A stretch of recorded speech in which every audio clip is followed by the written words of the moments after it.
cool. Yeah, man. Like Sweet. I was saying, like I was just, I'm always browsing on the internet looking for what people are doing on their Yeah. studios or geeking out on shit. And like I just came across one of your videos, the room that you built right now Uh-huh. in that room, and Yeah. I just like was intrigued, and I was just like got sucked into like your content, and yeah, I like it, man. I dig.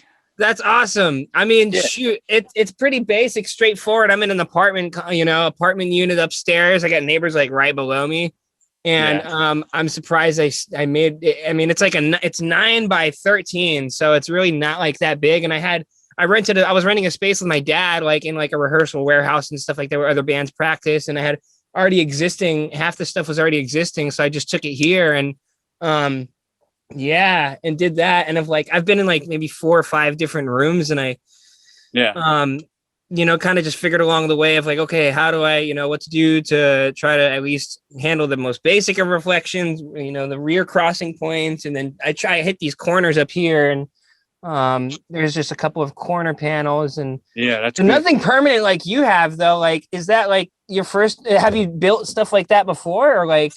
Well, here's the thing. Uh-huh. I, like you, have been from different, apartment buildings and stuff, and I had to deal with what I had, my, bedroom or like another room in an apartment. I come from Brooklyn, so all our apartments are small rooms and stuff. So it's really Uh-huh. hard to get a good sound in. So like I would bounce around as I was growing up. I never really had a like a real place to build something. And even now, this room is not ideal. Like straight up, I knew during the beginning of this pandemic, like I wanted to do something and keep my mind going and keep Uh-huh. my hands busy. So I started building this, but I knew straight from the get go that this was not going to be ideal because it's not that big, honestly. You know, if I flip this around and basically from there to there is about Uh-huh. like 8, 9 feet, you know, Gotcha. from floor to ceiling is about 7.5, right? And then from this wall to this wall is about 13 feet. But dig, this is a whole Uh, nother room out here. This is one big room. Let me get you from the start. yeah, So dude, sick. so here we go. We're inside my house, and like the previous owners, they built an extra addition onto the back of the house. This used to be the backyard. Oh, So, wow. but they built this addition back here. And That's so awesome. basically what I did was I turned it into a little bit of a storage, like, Uh-huh. pandemic mode, Yeah, crazy yeah. mode. And then this is like, the piles of gear that I own. Anyway, like, so basically, like, now that's the back door that goes to the patio that goes to the backyard. But Okay. this whole thing is enclosed here. This is the addition. And if you can imagine, like, without what I built, this used to be like a mud room or like a kid's playroom or something, on the Okay. back of the house. So what I did was I built a structure this just to keep my studio away from everything else. I wanted this to separate. Hmm. But at the Uh-huh. same but at the same time, I knew that this wasn't going to be ideal. And so what I built was a way to take it away and move it and reuse it. Huh. So what happens is every one of these panels is a frame and they get bolted together. This gets bolted Okay. together. This gets bolted together. These are all panels that I could take bolts out and I can remove this panel and I can turn Huh. it into something else, like you have on your walls. Or maybe we can build a gobo, a surrounded drum kit. Uh-huh. So anyway, you can kind of see, like, I haven't finished putting in all of the insulation, right? So Uh-huh. that's insulation that's wrapped. This isn't in there, so you could kind of see what I did, But if you look right here, there's a bolt, Yeah. and right here there's a bolt, Oh. and there's a bolt, and they're all basically just bolted together. Is that And 1x4 or is that 2x4? so these are 1x3. Gotcha. Okay. And you're right. Like I probably should have went 1x4, but money. Hey, yes, it's lighter wood too. Yeah, and I figured also because I'm bolting everything together that this is now 1.5 inches Gotcha. because it's bolted together. If it Uh-huh. was just one, that'd be 3/4 inch. Mm-hmm. Now it's 1.5. So it's kind of butch. So you Once said it's like seven. You said it's like just shy of 8 feet. So did you have to cut some insulation from some of the bottom panels? It looks like it too, a little bit. well, so down here, Uh-huh. this is baseboard heating. That's electric baseboard, and from here down is about 1 foot. Okay. So yeah, I cut about a little less than a foot off. Yeah, on these bottom panels, but over here, these don't have that. So those are full panels. Nice. And basically, I made it modular. So yeah, like that panel and that panel are the same size. That panel and that panel is the same size. This panel and this panel is the same size. That panel and that panel and that panel and that panel is the same size. You know what I mean? Like that's the same Right. size. So basically, I made them bolt together, and you can take this panel, make one side reflective and the other side absorption, and you can spin it around and make that one panel a reflection panel. Are they craft faced, or like did you have paper on the other side, or what does it look like behind those the fabric? So on this side, Okay. I just backed it, Okay. and then on this side, these I can pull one out. It shouldn't be that hard. Perfect. I can see your laptop camera too. Oh, look at that. That's sick. Yeah, and basically, so that's backed then, right? Behind that panel.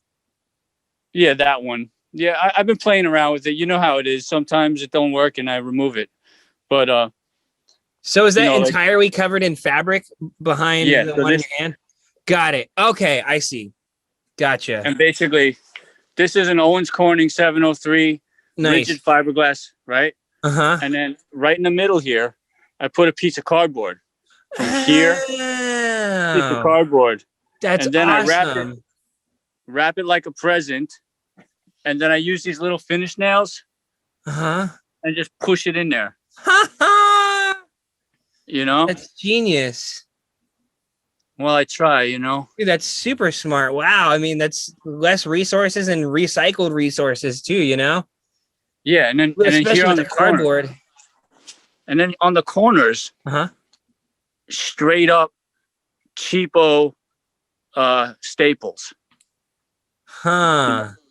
Just straight up cheapo staples, yeah. Just for like paper kind staples then.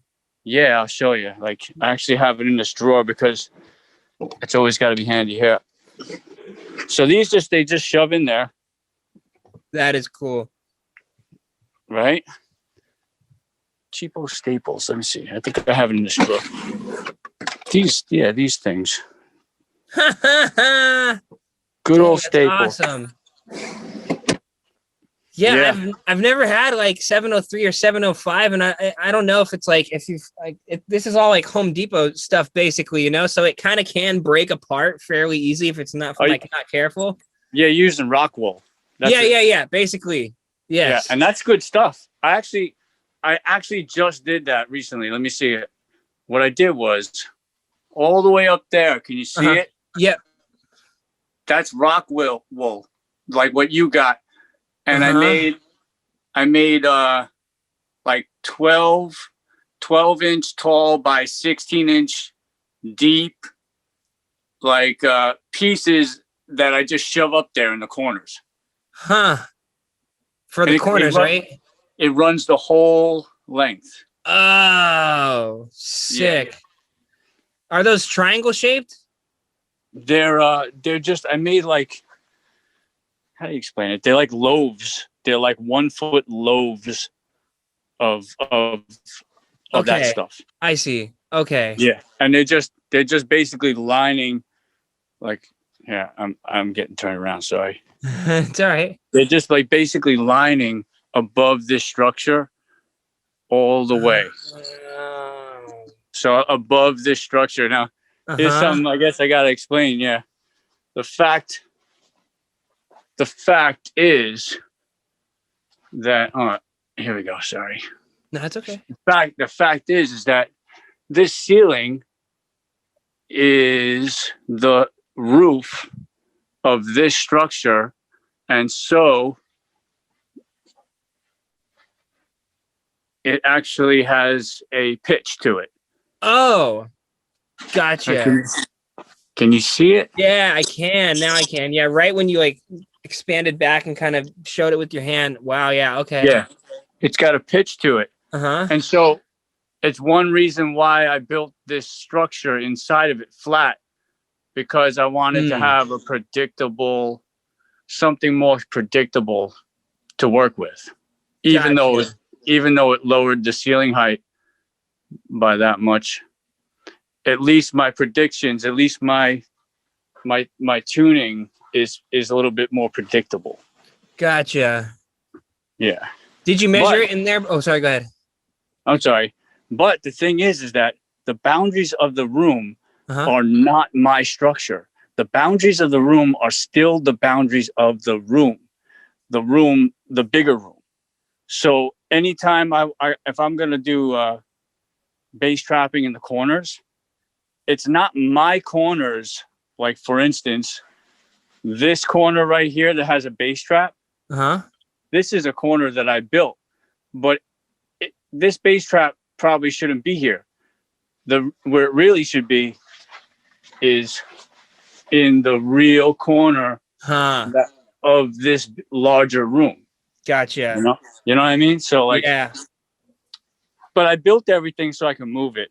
I built everything so I could take that out and just pop it in a different corner and try stuff. Right. Yeah. So yeah, that's my little like science project, I guess. That's wild. Have you ever built anything that's like modular and like fully paneled like that? Well, you're in corporate AV, right? Yeah. Okay, so I'm a stagehand and a sound engineer. And we build sets, and I do live gigs when everything's normal, you know. And so we snap things together all the time, right? So yeah, I guess I built stuff, but not that. Right. Yeah, I mean, down the line, because my dad, he's moving to North Carolina. They're doing a whole ground up project, and like he's got all floor plans, trying to figure it out. And then that's cool that I actually saw like there's framing outside of the walls, basically, and you're just building that additional framing, and it's like what, 3 inches or 4 inches thick or something, 2 inches thick, something like that. So basically, you're not like losing much of the room space overall. Is I guess what my overall point is, and we were trying to figure out, man, do we like totally do double walls for the separation of, probably for the tracking and control room, but like from the ISO booths and stuff like that. However, he's got the floor plan designed and stuff, and I guess just building additional framing inside of the existing floor plan is the way to go. I mean, that way, like you said, you could just take it down and it's modular if need be, and you're not like totally destroying the walls, right? Right. And so like what I did here might not be what you do, you know what I mean? Because everything is different. Like my requirements or what I see in the future may change, made me go down this route. So for instance, like I got a little gap here. I'll probably take 1.5 inches away from the root structure. This is the real structure. This is my structure. There's a gap there. And the gaps are actually pretty good. Like when you put panel, if I were to take this away and just put a panel in there, this gap in here helps with how low the absorption will go. Right. if you put absorption all the way up against the wall, you only get down to a certain value, a certain frequency. But if you pull it away from the wall, you get a little more. But anyway, I mean, yeah, man, like if you're going to build from the ground up, you might not want to do it this way. You might want to like get into the walls, well, ground up, right? You're going to actually build something, right? From nothing, right? Right. So you have the opportunity now to, first off, you have to make things to soundproof. Yeah. You have to have air tightness. Right. Okay. So the outside walls, the outside sheathing has to be airtight, has to be caulked. Every single corner, every single angle has to be caulked airtight. And then you have to have mass. So on the outside sheathing, you might want to put 2 3/4 inch ply instead of 1, 1/2 inch ply or whatever on the outside. And once that is caulked and airtight, see, because sound, it travels through air, Right. any crack in the outside wall, the sound will go through, and that's that. So to make things soundproof, it's got to be airtight.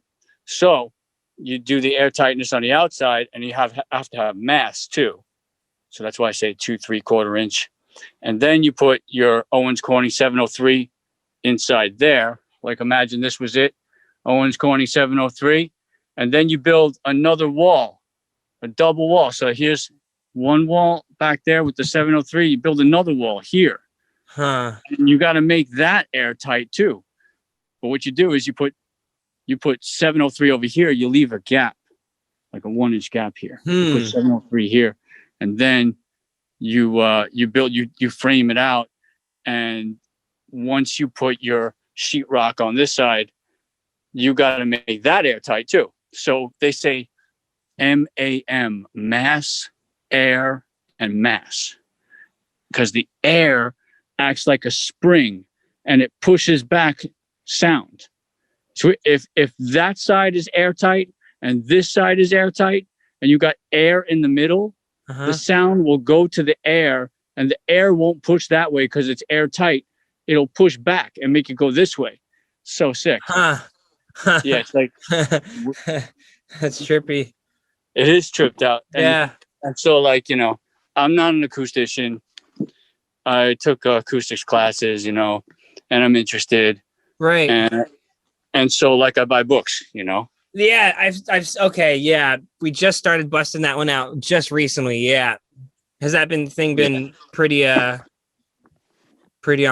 point and pretty okay. What is it? Handbook of Sound Construction, Studio Construction. Okay, Alton Everest and Ken. Okay. Yeah, I'll send you pictures of this stuff and links to this stuff. Sweet. I got all these books and I read, and there's another like really great forum. It'll have you up for days and days and hours and hours. But it's John Sayers Studio Build Forum or something, acoustics forum. Yeah. John L. Sayers. Yeah. Those guys are nuts in there. But really, it's not. Okay. Yeah, but they'll tell you the truth straight up. Like, it's not like what's the other one? Geek. I don't know. There's another site where everybody thinks they know what they're doing, and some of them do, but you never know what the truth is. But if you go on this site, you get the truth. Okay. Yeah. Cool. Damn. Right on. Yeah. And so like, before I did any of this stuff, I went psycho and I learned how to use this program called SketchUp. Okay. And SketchUp is a 3D modeling software, right? And I basically modeled this whole shit right here. Well, actually, the whole thing. I modeled everything. And the coolest thing is that in SketchUp, it is to scale. So if I wanted to measure, I built this, and now I want to know what I'm going to cut here. There's a measuring tape in here, and I just go from end to end there. And then down there at the bottom, it tells me That was 3 feet. Wow. From there to there, that was 3 feet. That's Okay. wild. Okay. So I get a measuring tape. Here's my measuring tape. Right. And this is the side I just measured in reality. Here we go. Sorry, I'm making noise. Oops. The camera's probably crazy. I'm putting you down for a minute. Okay. I'm going to measure it and put you down. And now, what does that say? Wow. It says That's 3 feet. sick. SketchUp, huh? SketchUp, dude. Okay. There's a learning curve. I must have cursed for days, maybe weeks. But once I got it, and when I build it, anything I build now, I build in that because it is on point. Yeah. Okay. On point. Cool. If you measure your room Uh-huh. and you put it in there, you do a good job measuring your room, your boundaries, all your angles, and you put it in there, anything you build is going to come out right. Like as far as measurements anyway. Yeah. Cool. Damn. Yeah. Thank you. Okay. Cool. Wow. It's crazy. Good shit. So basically you can see here. Oh, you even got the rest of the house too, huh? Of course, because I am insane. Right. Here's some stuff. Yeah. So what have you done after the modeling and stuff like that? Like and after the software? Like what is the next step after building a space out? Like, did you do this before you built the space? I did this before I built it, yeah. Okay. Yeah.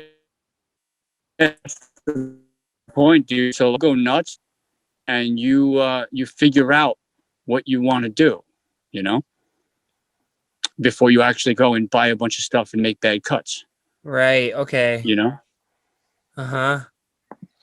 Because we're providing a floor plan, and I guess this would be a great thing to build beforehand. And I think he's going to try to do everything, build it out networked through Dante.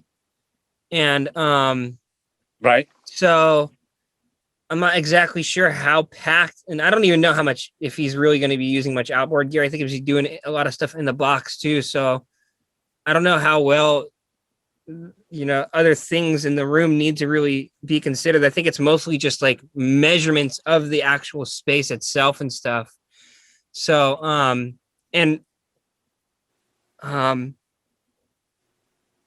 yeah, that's pretty much where we're at in a nutshell, and like still just getting into the books right now. The Roger Gervais one is like the one that we just started on. So those other ones will be helpful too. Yeah. Like there's a few things that sometimes you build stuff and you want it to look nice and you think about like how it's going to look and how it's going to feel sitting there doing your work and stuff. But I got to say, like 8, 9 times out of 10, whatever looks good doesn't sound good.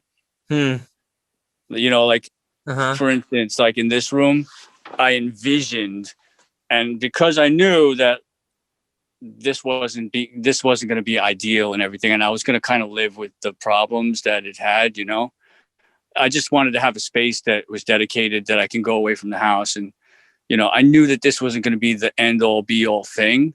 So like initially I thought that this desk, I designed it to be over there because in all the books and all the manuals, they always tell you that you want to shoot your speakers down the long way, But in reality, when I started taking measurements with Smart, well, here's Smart, by the way. This is a measurement program, it's designed to do that.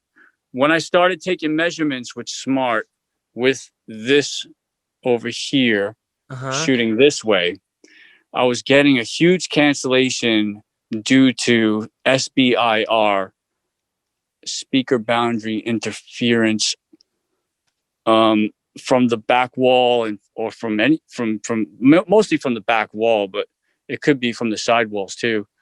And it was a low end dip that I couldn't do anything about.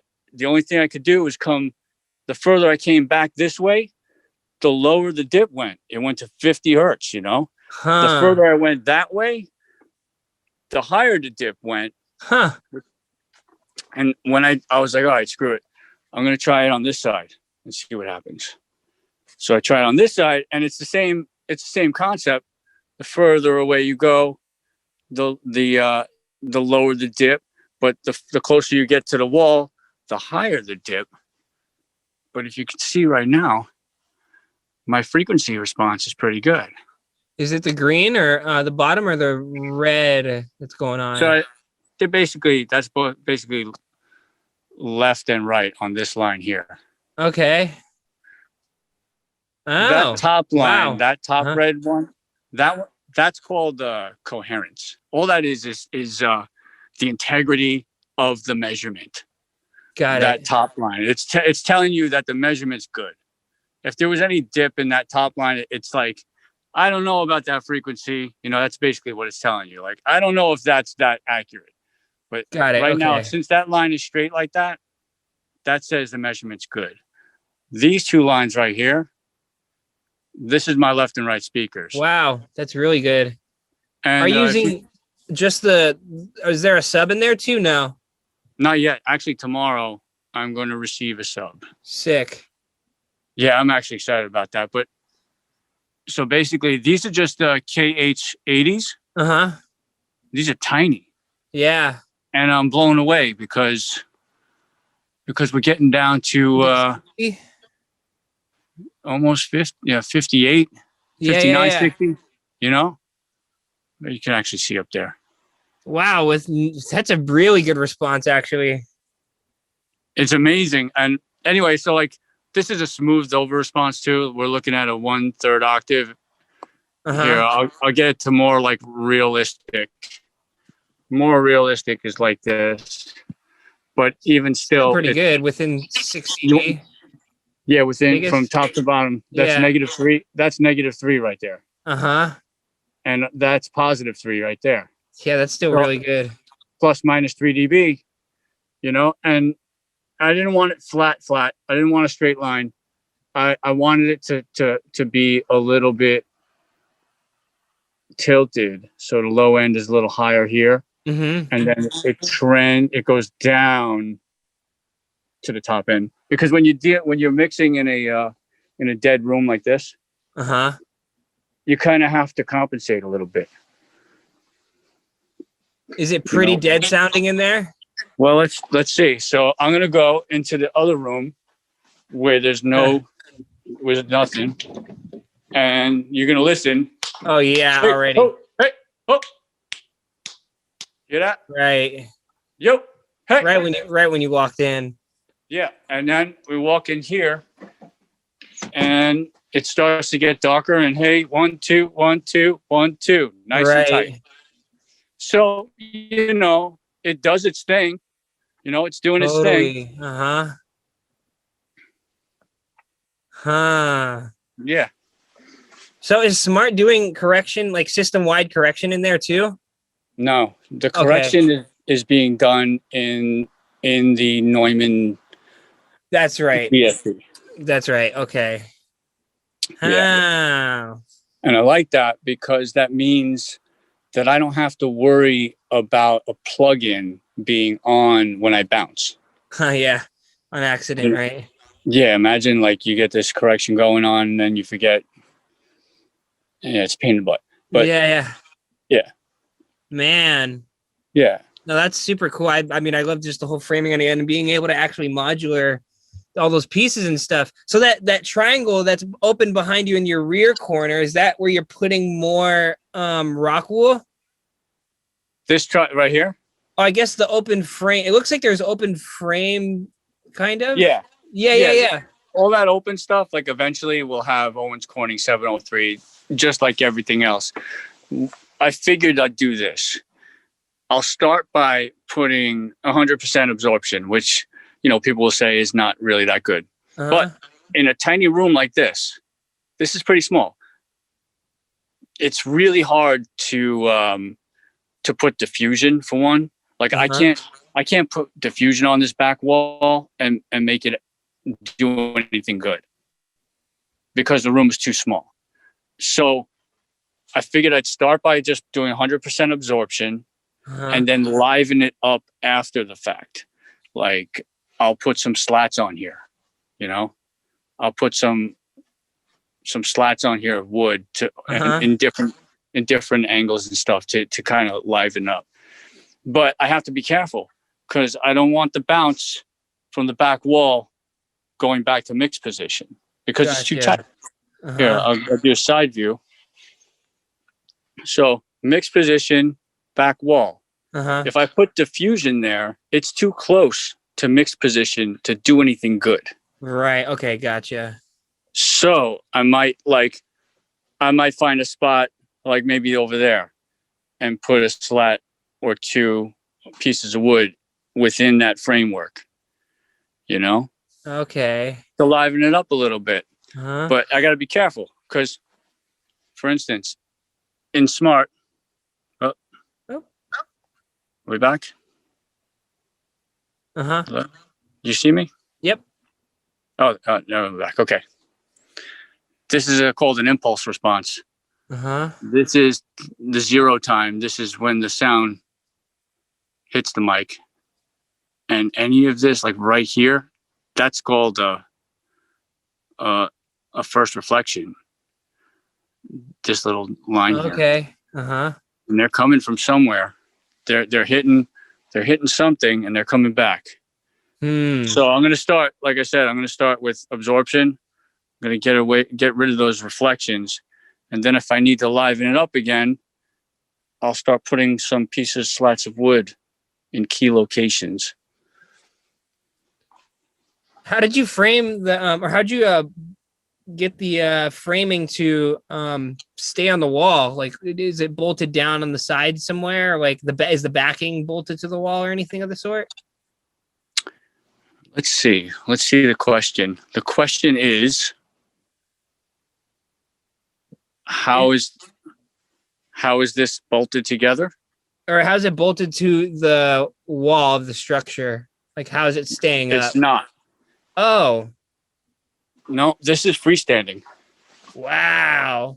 But I saw something in like the rear corners that almost seemed like from like roof to wall. There's that triangle right there, or that triangle wood frame.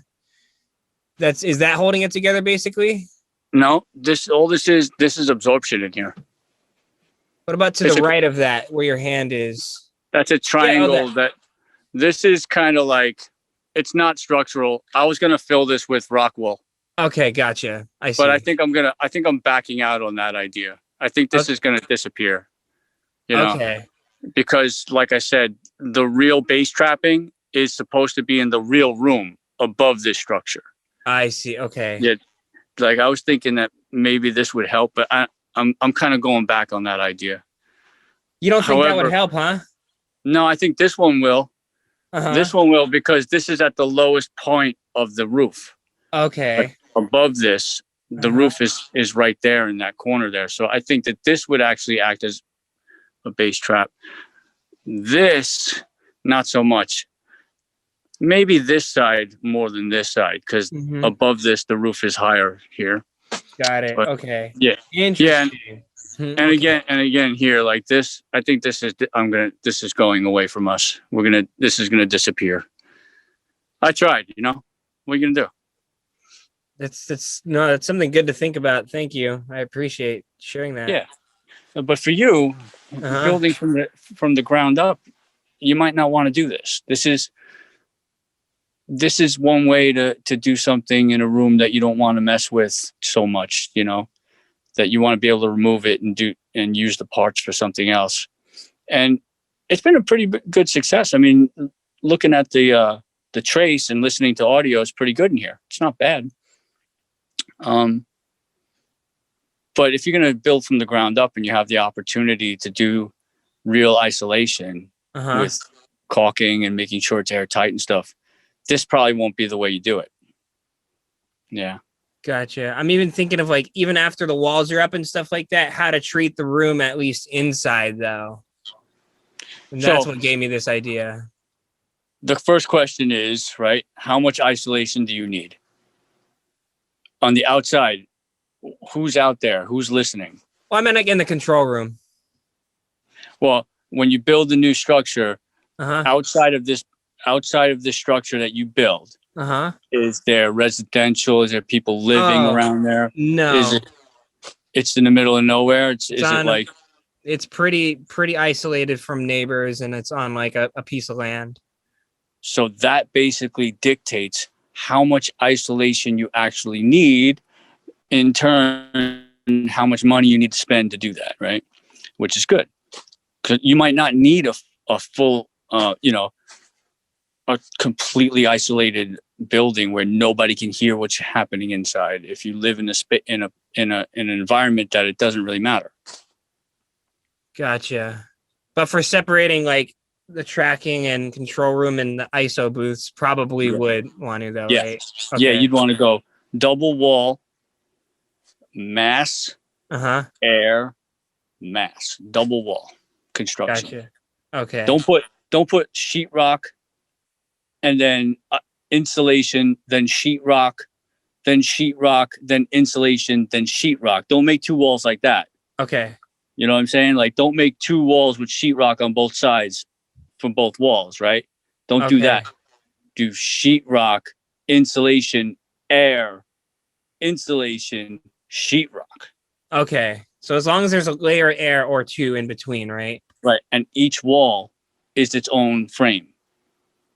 Should Like, those sheetrock layers be like double sheetrock though? Yeah. Okay. Yeah, double sheetrock. And each frame that the sheetrock is attached to is its own frame, and they don't touch one another. Okay. Because then it has sound transmission through through wood, whatever is connecting the two. Sound will go through, it just travels. Totally. Okay. Cool. Yeah. It travels through different mediums, wood, water, metal, all kinds of stuff. So yeah, it gets crazy. Yeah. And I would definitely read books. Yeah. Read stuff. And go on that site I was telling you about, John Sayers. I learned a lot about it. Yeah. I'll send you some links through Messenger. Okay. Cool. Totally. Yeah. Yeah. Those anyway, books. I hope this, is cool. That was super helpful. That was awesome, dude. Thank you so much for your time. I really appreciate that. Yeah, I dig what you're doing. I think you're killing it over there. Right with your work. Yeah, it sounds great. Cool. I'm amazed that you guys are doing that good work in like the rooms that you're doing. I know what it's like though. Like I come from more of like the rock background and stuff, and over the years I've had to mix records in the tiniest rooms, and it would drive me nuts.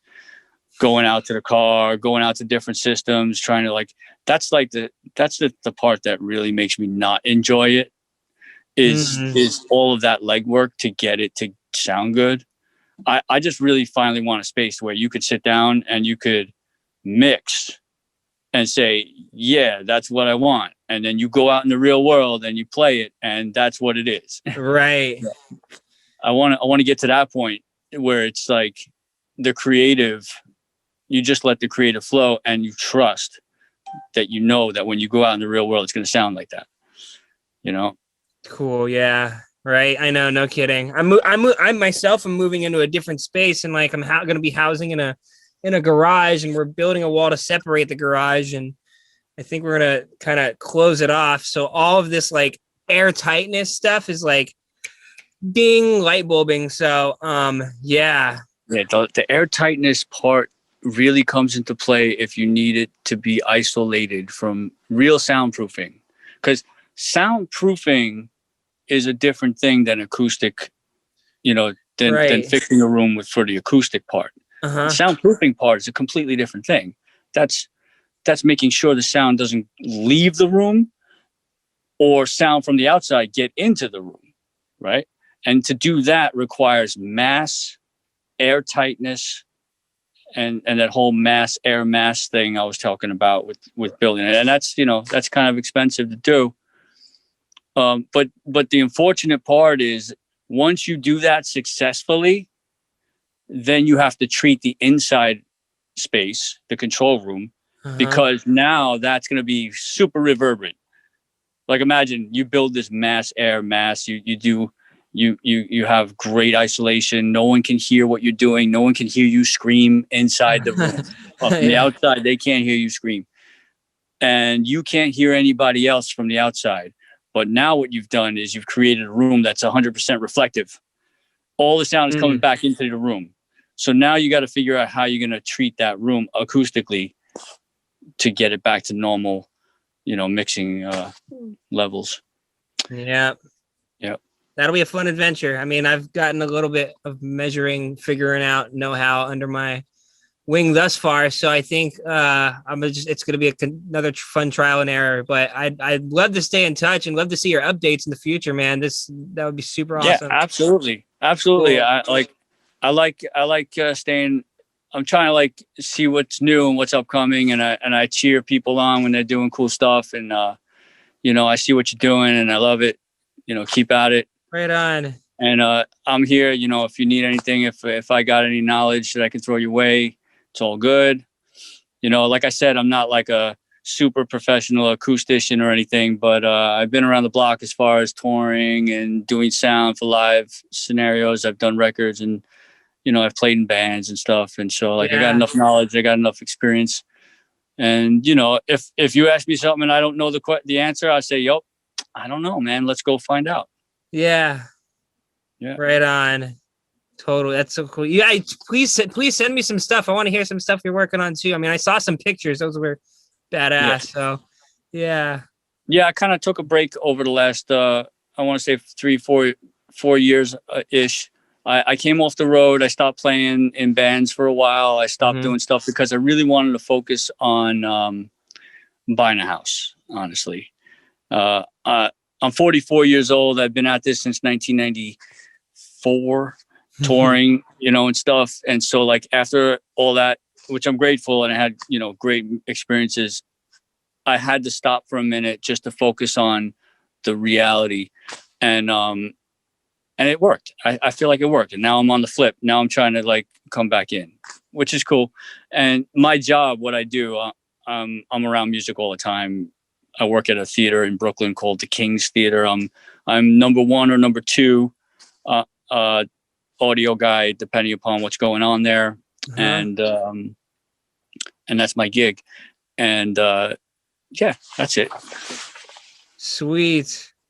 Yeah, man. Whatever things you're cooking up in that studio, please feel free to send me links. And yeah, thank you again so much for your time. I really appreciate you taking the time to, share this with me. So.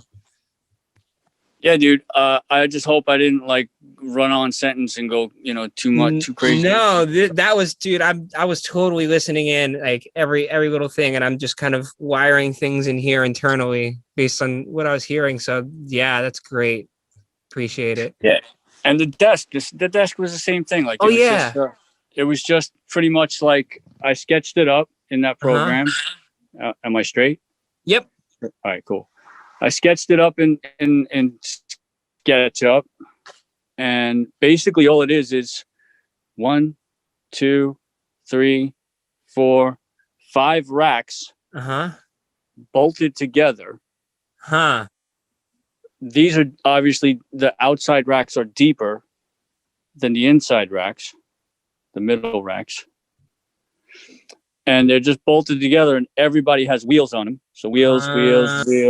Nice. And all of the cabling is managed in the back using tie line, from the gig, bunch of tie line back there. And now if I need to get back there, it's all on wheels. So the whole thing works. That is awesome. I love wheels. So, yeah, wheels. Yeah. Nice. Oh, that's oh god, yeah, the wheels that's a freaking lifesaver right there. That's a great idea, honestly. Yeah, I'm calling that one, because when you go diving behind a rack, so like yanking the whole desk. Simple setup is sweet. Yeah, so the lunchbox little setup. Yeah. Nice. Yeah, there's a couple of 1073 TG2 Burl B1D, and this is BAE 312A, which is like API. That's beast already. And then I got everything in a patch bay Nice. because this is a tube summing mixer. Oh, wow. Okay. And it's a 32 channel. Although I only use 16, I believe, or 16 because my interfaces are Apollos. Uh-huh. And I got So you go from two chained 860. Yeah. You go from out of the Apollos into the summing mixer. So I go from back into the DAW. So Apollos come out here. Uh-huh. And then I could send those to, let's say this is a bus compressor.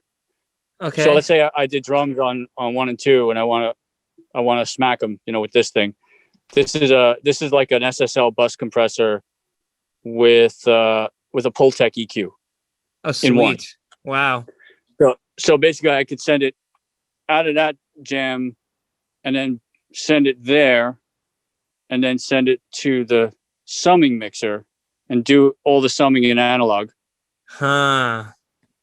Or like I could send the vocals to like a distressor. Oh, nice. Or like, a couple 160s, yeah. And do it in the analog world. Uh-huh. And then it sums it here. And then from there, go back into the DAW. But the next piece of gear that's needed is a good A to D. Right now, I'm just going straight into the Apollos, from there straight into the Apollo, which is good, but I think we need a little extra mojo. So I think I'm going to go. What are you looking at for AD stuff? Maybe either the API A2D, which is a little secret, people are saying, or like a MyTech or a Burl or something. Huh. We'll see. Wow. Damn, that's pretty hefty. Anyway, so that's like kind of like, and then this is like guitar kind of world. And guitar world. Right on. Yeah. Oh, and then there's this. Did you notice a difference? Oh, go ahead. Oh, sweet. Nice. Oh yeah, the 88, huh? I had these drawer slides were in my closet for 10 years.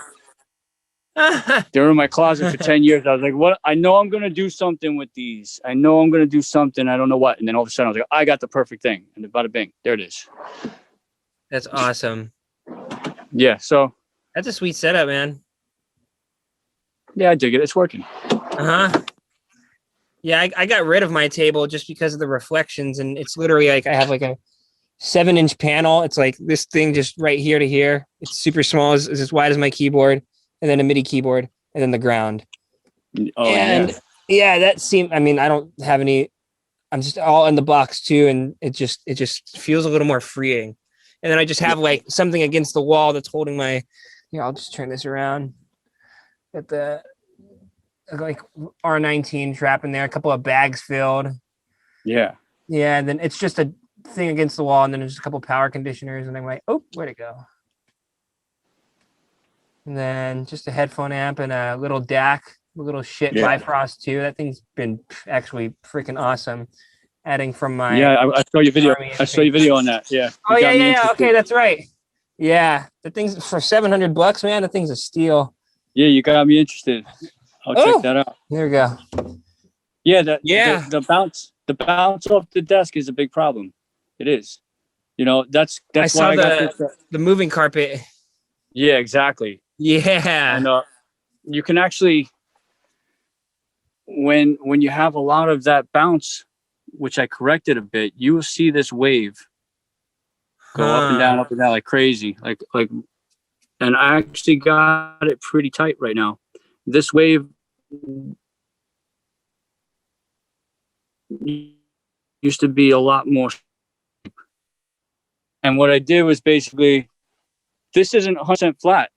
I actually have it on an angle, if you can kind of see. Like this is a high point, and this is a low point. Wow. Yeah. So I made it so when the sound comes from the speaker and bounces, that it bounces a little bit. Let's see, like it bounces like that. I don't know. It's But either definitely way, not straight though, so that's yeah. a good addition for sure. But and with smart though, I don't know if you know about REW. Oh You ever yeah, use yeah, that? that's what I used for this bass. Yeah. Okay, so it's great. You know, it's like the same idea. And I run it in real time and start moving stuff around and seeing what happens, right? I'm sure you Uh-huh. do that. And I did exactly that with the desktop. I just I just ran it and I watched to see the cancellations get tighter as I made the desktop less flat. Hmm. Wow. Yeah, Huh. I was just basically holding the desktop with my hand and moving it, you know? Yeah, it works. That's pretty cool. Damn. Anyway, I'm sure we can go forever I and ever know. on this stuff. And you know, I don't want to hold you up. Nah, no worries, man. Are you on East Coast time right now or Yeah. okay. Yeah, I'm upstate. Oh, right I live in on. Brooklyn and I have a house upstate and that's where I am right now and that's where I've been camped out this whole time.